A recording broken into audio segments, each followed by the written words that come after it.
ভাব সম্প্রসারণ লিখো।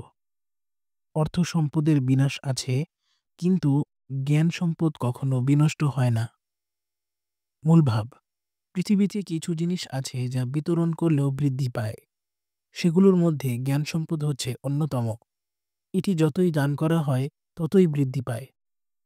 সম্প্রসারিত ভাব: অর্থ এবং জ্ঞান দুটি সম্পদ হিসেবে স্বীকৃত, কিন্তু এই দুই সম্পদের মধ্যে যথেষ্ট পার্থক্য রয়েছে। অর্থ প্রকৃত সম্পদ নয়, জ্ঞানই হচ্ছে প্রকৃত সম্পদ। এর কোনো তুলনা হয় না। জ্ঞানী ব্যক্তিরা দেশের সম্পদ।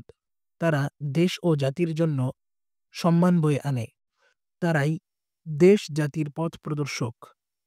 যে জাতি জ্ঞান সম্পদে যত বেশি সমৃদ্ধ, সে জাতি বিশ্বে তত বেশি উন্নত। পক্ষান্তরে যে জাতি জ্ঞান সম্পদে সমৃদ্ধ নয়, সে জাতি উন্নতিও করতে পারে না। যিনি জ্ঞানী তার চিত্ত সম্পদ অফুরন্ত।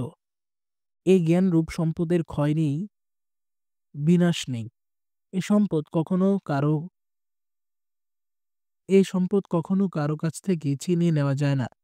কিন্তু তারপরও মানুষ অর্থ সম্পদ অর্জনে জীবনের অধিকাংশ সময় ব্যয় করে, কেননা তাদের ধারণা অর্থ সম্পদের বিনিময়ে জগতে প্রতিষ্ঠা পাওয়া সম্ভব। কিন্তু এই অর্থ সম্পদ ক্ষণস্থায়ী। অর্থ সম্পদ চিরদিন হাতে রাখা যায় না। আজ যে কোটিপতি, কাল সে ভিখারি হতে পারে। পৃথিবীতে এমন অনেক উদাহরণ রয়েছে যারা বাদশা থেকে ফকির হয়ে গেছেন। তাছাড়া বিশাল ধনসম্পদের অধিকারী ব্যক্তির মৃত্যুর পর তার সকল সম্পত্তি অন্যের হয়ে যায়। তার স্মৃতিও সবার মন থেকে বিস্তৃত হয়ে যায়। পক্ষান্তরে জ্ঞান সম্পদের অধিকারী ব্যক্তি চিরকাল মানুষের মধ্যে বেঁচে থাকেন। মুষ্টিমেয় অর্থলোভী ব্যক্তি ধনসম্পদের অধিকারী ব্যক্তিকে সম্মান করলেও অধিকাংশ মানুষ তাকে এড়িয়ে চলে। কিন্তু জ্ঞান সম্পদ অর্জনকারী ব্যক্তিকে সম্মান করে সর্বযুগের সর্বদেশের মানুষ। তাই অর্থ সম্পদে নয়, জ্ঞান সম্পদে মানুষ সমৃদ্ধ ব্যক্তিগণই দেশ ও জাতির প্রকৃত সম্পদ। আর এজন্যে অর্থ সম্পদের মাপকাঠিতে নয়, জ্ঞান সম্পদের মাপকাঠিতে মানুষের মূল্যায়ন হওয়া উচিত।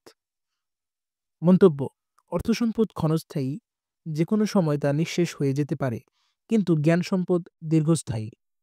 কোনো কালেই এর নিঃশেষ হওয়ার সম্ভাবনা নেই।